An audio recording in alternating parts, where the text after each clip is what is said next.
Hi, this is Keith with Positively Osceola. Welcome to another Positively Osceola Live. And it's always an honor to speak to the guests that we do have on Positively Osceola Live. We're certainly honored to have, again today, a very special guest, and that is because it involves education. And I think we all agree that no matter what community you're part of, no matter what geographic region you're part of, there's nothing more important. There's nothing more transformational for evolving and growing communities than education. And so today, um, we are welcoming, we'll get her on the show right now, and that would be Mr. Will Morea from the Huntington Learning Center. And he is the managing director of the centers. How are you doing today? Doing well, Keith. Happy New Year to you. Happy New Year. We can still say that. It's January, right? Yeah, I haven't seen you since the New Year started.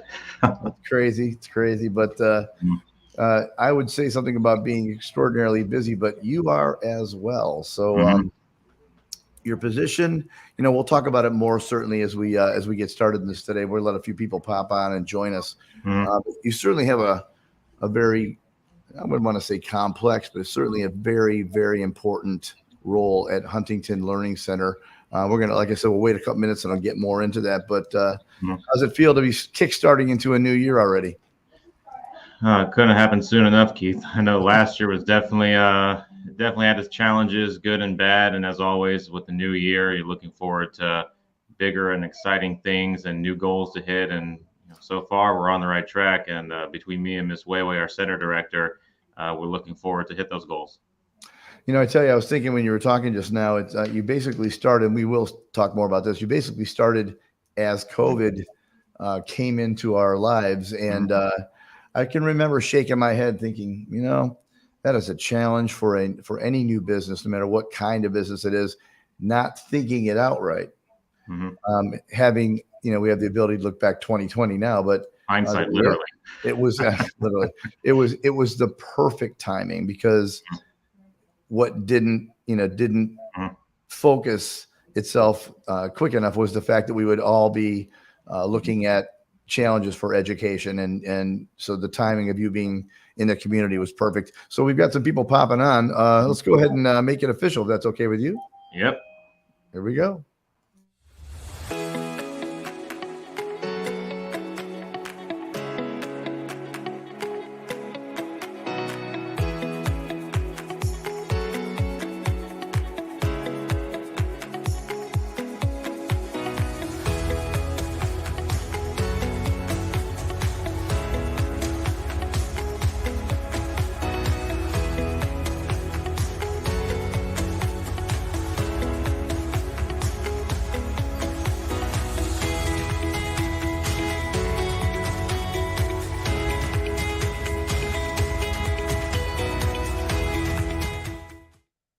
Well, again, this is Keith with Positively Osceola, and welcome to another episode of our Positively Osceola Live. And today, a great guest, and we are just super excited to be able to have a discussion with Will Morea, the managing director at Huntington Learning Center in St. Cloud. And so welcome to the show, sir. Oh, thanks for having us again, Keith. I kind of, in the early portion of our unofficial startup to this show, I mentioned that Huntington Learning Center in St. Cloud, came into the community, as did virtually at the same time that COVID did. Certainly brought a lot of challenges in how you had to conduct business, but you've been highly successful. And then, as I said, I didn't see it coming, kind of, which was how absolutely important it would be to have an organization that seemingly was ready for this on so many different levels. And we just didn't see that education would be hit that quickly and that kids would be dealing with challenges. So, congratulations to you guys. We've seen that growth in your business because we saw how quickly we needed you to be involved. So thank you. Oh, of course. Thank you so much, Keith. And just a little bit of background for myself. I've actually been with a different Huntington Learning Center dating back to 2014. So I've been in that system for over 6 years, seeing just how impactful it was even before COVID. So I think it really just amplified a lot of concerns and issues that a lot of parents are seeing educationally in their sons or daughters for whom they may not be at grade level or they're not catching up properly. It's very important that we exist for a purpose. We're not just here to do band-aid solutions like homework help. We're here to get to the Right. root of the issues with remedial education and uncovering those skills that are truly foundational for greater success. And of course, we should mention that Wey Wey Wong is unable to be with us today, but Mhm. certainly kind of goes with the territory. As busy as you folks are, things come up. So we are honored to have you here today. I'm going to kind of get right at this because you have a lot of content to share, and I don't want, it's always a great time to talk to you, Will, and Of um, course. certainly. So we're going to get right at it. So I'm going to pull up some content that we have that will maybe be an assist to what you're going to share. Let me do that real quick. Bam, there Absolutely. you go. So I'm going to kind of turn it over to you and ask you to kind of guide us through this content. And I'm really excited because I think it's going to show people what Huntington is all about in St. Cloud and how Mhm. it will affect certainly other people's families and students that are in need for this. Absolutely. So, of course, I know this slide comes off as back to school, but when you think about it, just like in football, Keith, we're now entering the second half. So it's kind of like a whole new game, if you will. Now that we've begun and turned into a new calendar year, these tips are just as applicable. You just have to rethink of them in a different way. Like, for example, if we go to the next slide, our first talking point is very important, which is to talk about the school year that has been already, right? So this is January. We're now more than 2 quarters through school. So it's important that as a parent, if you have a child in school, whether it's elementary, middle, high school, that you do talk with them about what have they been up to these past 2 quarters, right? In addition to progress monitoring, of course, the new trend within the educational system is instead of doing like one time end of year exam to determine if kids will move on or be held back. Now we're doing what's called progress monitoring. It's basically done in three parts. The first part was back around end of September, right when Hurricane Ian hit, and the second part is ongoing as we speak, and then the third part will be happening around the end of April, early May. So it's meant to be like a checkpoint, and just to get parents to understand that, be aware what is your child going through? What are their grades like? How are their study habits? Have they been held steady? Have they gone up? Have they kind of gone sideways? You just want to Right. make sure that you keep your fingers on the pulse of your kids in terms of their academics, because ultimately, some parents will decide, well, maybe I just go to after school help. There's a lot of schools that offer that as a solution. They may not necessarily see a need for Huntington, but many of the parents that we come here who get their child tested and enrolling, they tell us the same common denominator, pun intended, which is that after school help is not effective. It doesn't get to remedial education and foundational skills. It doesn't really get a child to feel like they're understanding the basics of what they need to be truly successful. So, as a parent, it's important that you keep the current school year afresh and not just treat it as literally last year's news. Right. Right. So, of course, that moves on to slide 2, Okay. which is, as always, to set the tone for good communication. I know Miss Way Way is very keen on telling me this. Over communication is never a bad thing when it comes to parents, when it comes to kids. And as a parent, it's important that you find ways to over communicate. Be in the know. Don't just take your son or daughter's education for granted just by dropping them off and picking them up. Be involved. Ask for meetings with the teacher. It doesn't have to be often, even once a quarter, just as a quick checkup will be very critical. But if you feel like that your son or daughter is not getting it or they are struggling, then ask for more assistance, ask for more resources. I know a lot of teachers use Class Dojo and other similar apps to keep parents in contact. Stay active with that.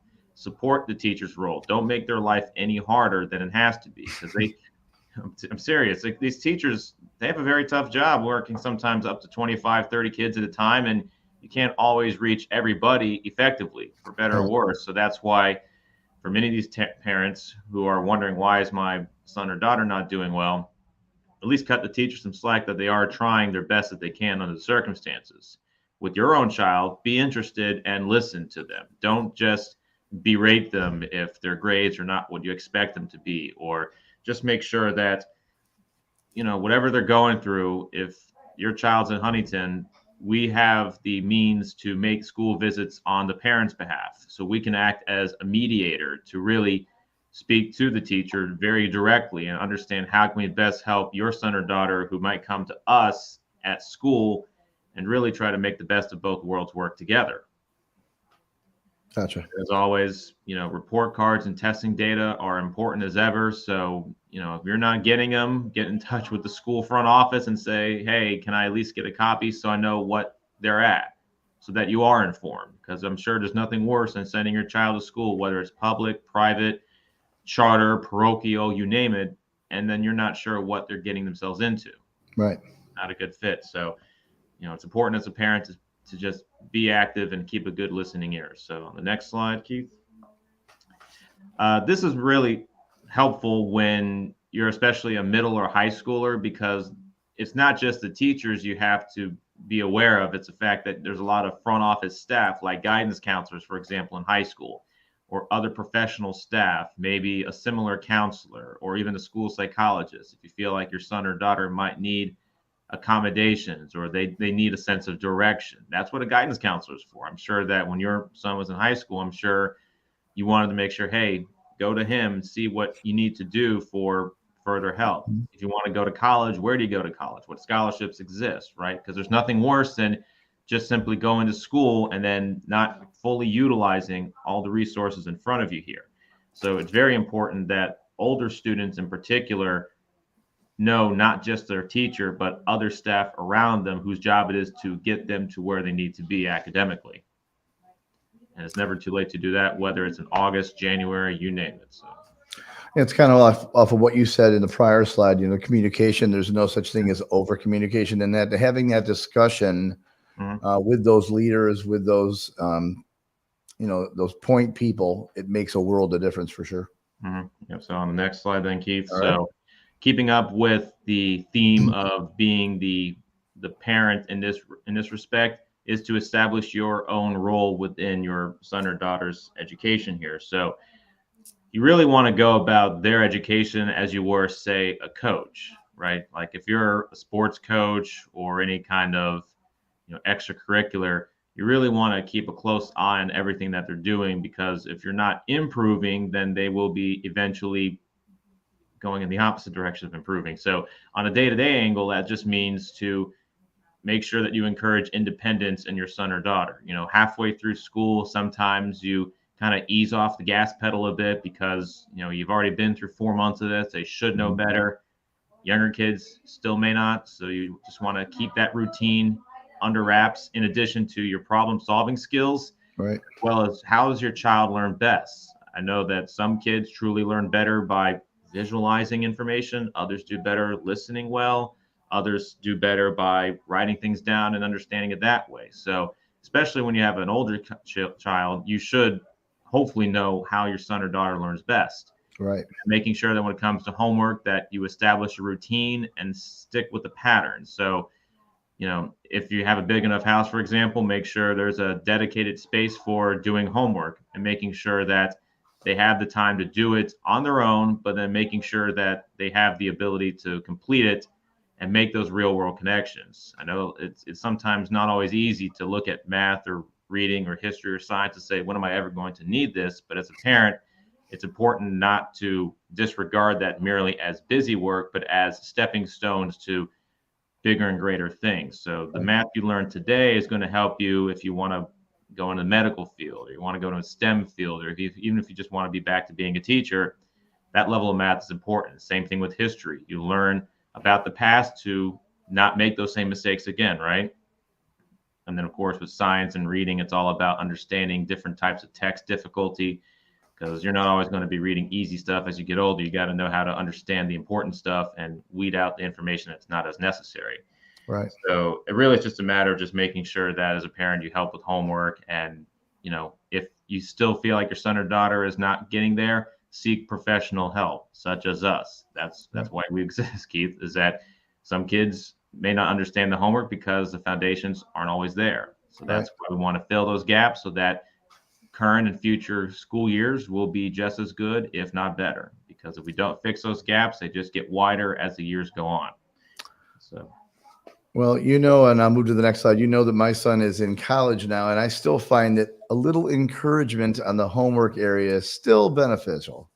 It So does. Yeah, and I don't still, care how still old you there. are. It never hurts to say, "Hey, I just want to check on you and make sure you're doing it," because No it's question. also about setting goals as well. I know that so many people always make New Year's resolutions, and some of them might have already gone on the wayside by now. For those who've kept their resolutions, good for you.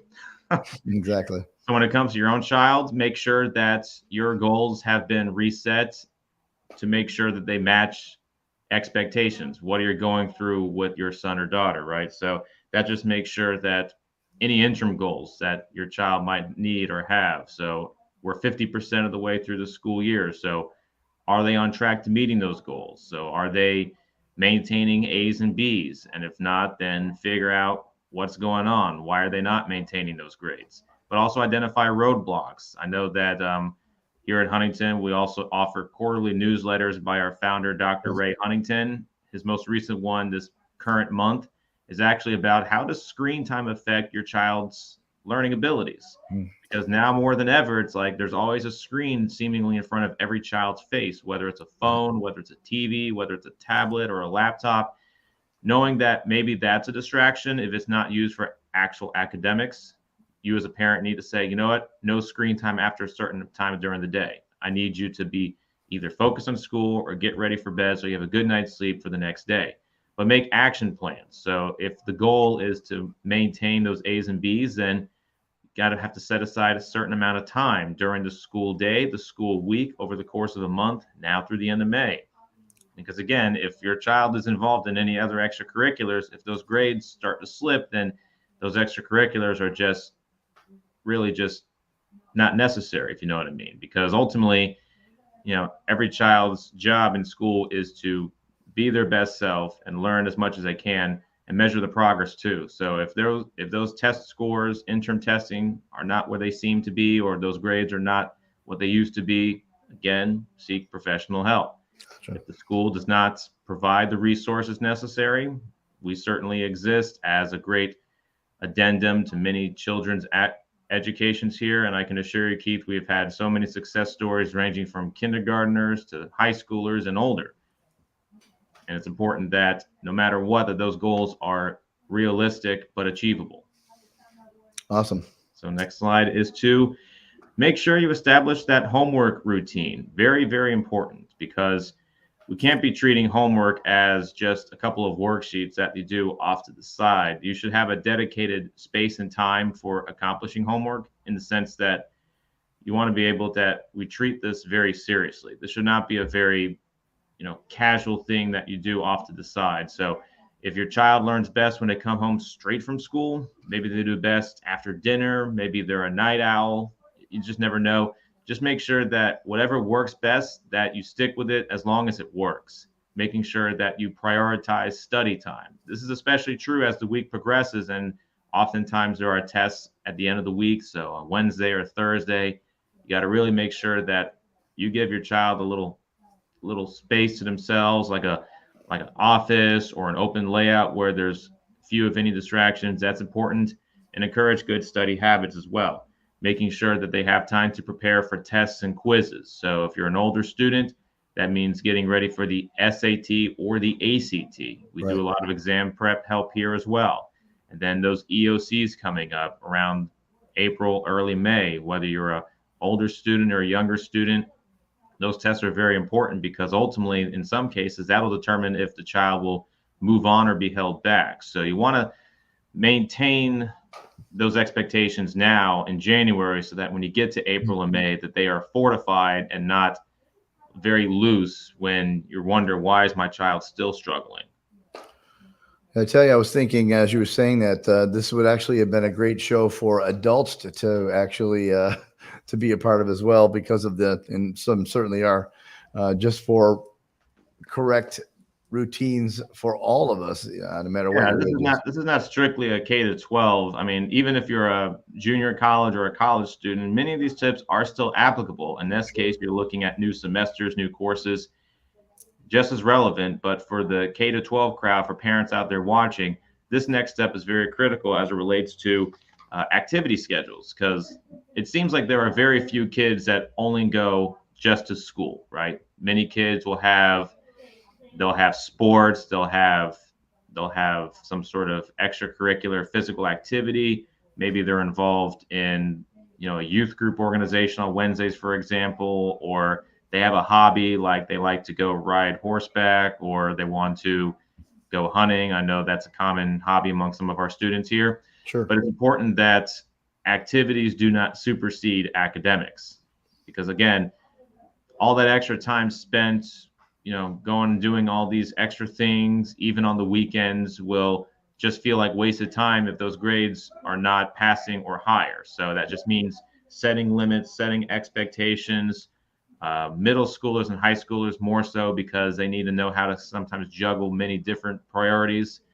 Make sure that above all else that the academics do come first because you can be the most talented athlete in your school or you can be the most gifted musician around, that if you're not keeping up those grades, then all those activities just are all for naught. So Right. making sure that you prioritize study time, have a calendar somewhere visible in the home, like a wall calendar in the kitchen or a home office to say, this is when you might have this, but you also need to pay attention to that. And make sure that sleep and homework do take precedent because, again, there's nothing worse than, staying up so late because of all these things going on. And especially when many of them are very voluntary. Nobody has to do many of the activities that they do. They choose it because they want to, but not at the expense of sleep or school. Then that's when those activities really become a detriment.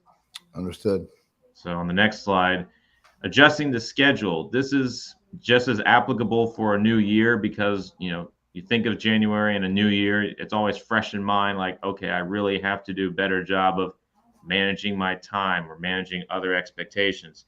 And when it comes to having a schedule, this is more so for those who have upcoming FSAs, or I should say fast testing coming up later in the year, in addition to making sure that as we get closer to standardized exams, older kids, again, with the ACT or SAT, and for the younger kids, those aforementioned EOCs and fast tests, make sure that you are preparing them gradually for test mode ready. That just means that everything has to be consistent, right? Making sure that when possible, have a consistent time for dinner. If it's usually 6 o'clock, then keep it at 6 o'clock. Don't have it at 6 and then all of a sudden Right. move it all the way back to like 8:39, especially if you have younger kids who might have to go to bed sooner. But also making sure that it's important to establish time for other leisurely activities such as reading and making sure that you do go to bed at an earlier time. Again, we're very cognizant of these things when we turn the calendar to a new year, but as we get into February and March and then the rest of spring, it's sometimes easy to lose sight of that just because you've been doing this for so long and you just want to, you know, go a different route. Make sure that whatever after school schedule that has been set, if it hasn't been set or it's been forgotten, make sure that you bring it back into the fold so that, your family can stay on top of anything that's going on academically. Well said. And then we go to the next slide there. Visit the school. No, not just merely to drop off or pick up your child, or sometimes just to go to the front office because maybe they fell ill or they had to get picked up for an appointment. I mean, actually go to the school, make an effort to actually try to meet at least one, if not more, teachers when applicable. I know that the back to school nights were previously held if they weren't previously postponed due to Hurricane Ian. But when it comes to any type of activities where you can have a meeting with a teacher or even just being able to say, okay, this is where my son and daughter might go to this classroom, or this is where they normally will be at. I know a lot of places tend to be heavily guarded for better or worse, but as a parent, don't just limit your view of the school merely to the parking lot when you pick them up or drop them off, right? Make yourself known. Doesn't have to be a Mhm. frequent visitation, but even if it's just to, be friendly to the receptionist, because often they're the gatekeepers to, speaking to other professional staff or even the teachers themselves. You want to make sure that you maintain that presence so that, your school knows that you are involved and you are engaged. Again, oftentimes when parents, for better or worse, just limit themselves to just the front door and that's it. You often Right. don't get to see or understand what might be happening. So if there are struggles or there are concerns, the more often you're there, the more likely you are to catch things sooner and then do something about it. And then if that is not enough, like again, if the academics are struggling and the teacher's trying their best, but they're still not getting the content, again, as I mentioned earlier, seek professional help like Sure. us, why we're here. So these past 3 years, we've helped so many kids and so many families really turn their child's life around. And I know that we try our best to be basically good friends with these schools too. We're great business partners with so many schools in the immediate St. Cloud, Harmony, East Kissimmee region. So Mhm. they know us not as an adversary, but as an ally. So in Sure. case if going to school is not enough, then that's where we come in to do what we have to do as necessary. Now I know the school district of Osceola County currently they have scheduled the sixth and ninth grade orientation, so Mhm. the parents can get a grip on where those kids Absolutely. are And going to be moving to. in fact, Yeah, I've I had one really or two parents tell me that my son or daughter can't attend this upcoming Monday because they are going to this school. So I'm right. going to encourage them, hey, this is what you should be asking these teachers or these administrative staff as your son or Sure. daughter goes to middle and high school, because it's going to be a big jump from elementary to middle or middle to high. So you want to No know doubt. what you're getting into. Yeah, and it also kind of it hit me when you were talking about visit to school. That certainly a lot of different situations, work situations, transportation issues for people to get to things, and I know that certainly can make it challenging to get to that school. Boy, if you Mhm. can figure a way out, if you're a parent or a guardian and you're involved with Mhm. the education of the kid, what a huge win it is to be able to strike up a relationship with those educators, with the administrators. It is a huge part of the journey, in which I think not only the kids benefit certainly, but the family as a whole. So good word on your part, man. Yep. So I'll go to the next slide now, because as I often say throughout our center here, readers are leaders, Keith. And so many kids come to us because they do struggle with reading, whether their phonics aren't fully understood or they just don't have a good sight word list. That often is helped by being able to read not just quantity, but quality too. Right. That means if you have a grade schooler, they should be reading about grade level books. Same thing for middle and high schoolers. And I know that for some older kids, they might be content with reading, I won't say lower level books, but books that they might feel more comfortable and easier to read. Any kind of reading will help. But when it comes to how to challenge your child, go through the past current year's assignments, see what have they been reading, or understand, okay, Good point. if you've been reading this for English, what can we find to supplement that book maybe later in the year or possibly heading into summer? You can also, go to a local library. There's of course plenty of free books that you can get there. We also provide every summer, Keith, we have a reading adventure program for any student. Doesn't have to be enrolled in Huntington. Any parent that just wants a list of book recommendations for any grade K to 12. We have that free list available. So any parent that's interested, if you just come to our center and inquire about that, we'll be more than happy to provide you that list. It's got hundreds of book titles from classics to contemporary books. We do update it about every year or so to make sure that newer books stay on the list if they aren't as relevant as they were in the past. But any kind of reading is critical. So that is my little PSA from us at Huntington to you guys watching. That does exist. It's awesome. As I move on to the next slide here, last year's work, I can say this quite literally, Keith, because the first semester did happen last year in Right. 2022. So what that means is, assuming that your child hasn't thrown away everything, which I hope they didn't, if for another reason, because so much of the first semester's work often carries over into the second semester, especially for older kids and even the younger kids. So that just means if your child is learning this level of math, for example, then go back and review what was learned earlier in August, September, October, November, making sure that you understand math operations, for example, or in case there are certain spelling words they have to understand, that we review this time and again. In addition to textbooks that the child has previously read, because oftentimes as you go further into, say, history or science, they're often built upon what you've learned previously. So you don't Right. want to neglect what you've learned earlier. And of course, what we tend to find, honestly, is that for those kids whose GPA ends up dropping, part of it, Keith, is that they're not having a chance to, review past homework assignments, or worse, they don't even turn into homework assignments Right. because, it's not that they haven't lost any sense of intelligence. It's that, you know, you got to make sure you stay on top of last year's work that builds on to this year's as well. Sure. And then, of course, we got one more slide to review, is to, last but definitely not least, get organized at home. Because, again, there's a reason that homework exists, quite literally, meaning work you have to do at the home, right? So I mentioned in passing here and there already that please have a dedicated time and space set aside for homework. Make sure that everything is properly organized. So that just means if there is a desk that is available that is away from, a TV or any other, leisurely devices like PlayStation 5, Xbox, what have you, make sure that those are far away if your child does play video games like that.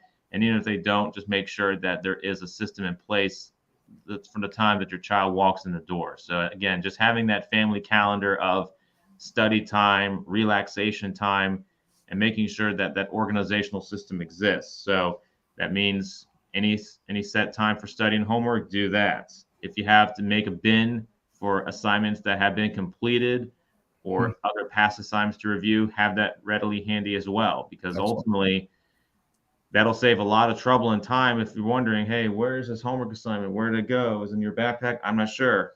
Check that bin. That'll help a lot, Keith. And make sure that, last but definitely not least, that any binders that your child might have are neat and organized. I can't tell you how many times I'll see student binders brought from school, and the papers are just so smushed together, and we're not even halfway through, and it looks like a very interesting Oreo sandwich of, like, it's like the binders themselves are kind of stretched out and they're already full of papers. That needs to be properly maintained and not just stuffed in there. So you want to make sure that when you're organized and prepared, that you really do stay on top of a lot of unnecessary things that can happen, like missed assignments, or I forgot about doing this book report. If you have that plan in place, you can really remove a lot of heartache. Awesome. Well, that is a lot of information, but hugely valid. It just kept hitting me through the whole talk that these are things that these are things that affect us through our whole lives. I mean, Yeah. if you're organized in your younger years, you tend to, hopefully you take that to your professional career, whatever you do post school time. I mean, it's certainly, these are life lessons to be learned. If I'm sure you agree.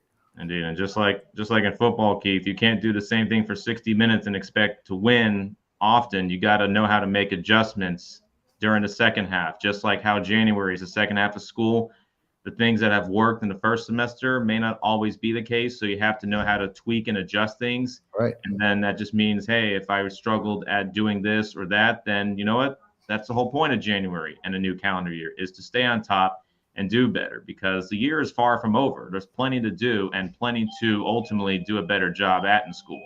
No doubt. You can see how busy you guys are just by the doorbells. Indeed, Keith. So do me a favor, for those people who may pop in during what you were saying in the discussion earlier. Mhm. Give us that 30-second who Huntington Learning Center is, what you do, and who are those target students that you're looking for that you can bring a great impact to. Sure, Keith. So we are located at 4554 13th Street, Unit A, right next to GameStop, a shop, across the same shopping center as Home Depot. Sure. Huntington Learning Center itself has been around since 1977. We are one of over 300 nationwide locations. We specialize in K-12 academic tutoring for kids who need help in reading and phonics, all the way to subject tutoring for those who need help in math or English. And then, of course, exam prep, not just for the ACT, SAT, but for the GED, the ISEE, any really standardized exam that you may need to pass and move on to that next level academically. We're a business partner for so many local schools. I know that, We also have been the sponsor of other nearby events. We were recently part of a Hero for Kids gala earlier this past January. That was a good event to be a part of and spread the word that ultimately that we are a part of this big community. We are not just a faceless corporation. We are here to stay, and we are here to give every student the best education possible. Yeah, I think that really that makes the point of one of the reasons why you've been successful and why so many people have looked to you as a solution, as a partner, as a friend in the students' education and their families. And I said, you're not just in the community; you're part of the community. Mm-hmm. So we really appreciate you guys very much. Anything else you want to share before we call it? Well, Keith, I could just say that it's been a good first part of the year for us so far. But for any parents that do have any other questions or just want to come on down for more information, feel free to visit us. We are open from 12 to 8 Monday through Friday, and about 9 a.m. to 3 p.m. on Saturdays. You can also find us on our Facebook page as well as our huntingtonhelps.com webpage, which should be below us as we speak, right, Keith? Sure is. Sure is. Click on that. Give us a call. We're like I said, we'll be more than happy to talk with you further about what your son or daughter might be struggling in and how we can best help them at their grade level and beyond. That's awesome. We talk about at Positively Osceola, we talk about making a positive difference in and around Osceola County. That is literally what you do and you have been doing. We appreciate everything. And, I know that you also, and I'll slip this in real quick. I know that you also offer a wide variety of webinars that are free for people who are looking to hear more content and to know more about what you're doing for families and students in around the county. So look for those as well. Again, you can find some of those at going to huntingtonhelps.com as you see the full address right there. So again, we really appreciate you taking the time today to speak to us. Oh, thanks again for having to have us back again, Keith. And it's nice to see you again. Absolutely. All right. So I will swing by somehow and we'll see you guys face to face here soon. But in the meantime, keep on doing what you're doing. You're doing a great job. I've recommended a number of folks to come by and meet you, and certainly never enough. And everyone comes back thrilled. So thank you. And of course. Thank you again, Keith. You got it. Again, this is Keith with Positively Osceola along with Will Morea from the Huntington Learning Center. He is the managing director there for Wey Wey Wong. Together, we're making a positive difference in and around Osceola County. Talk to you soon.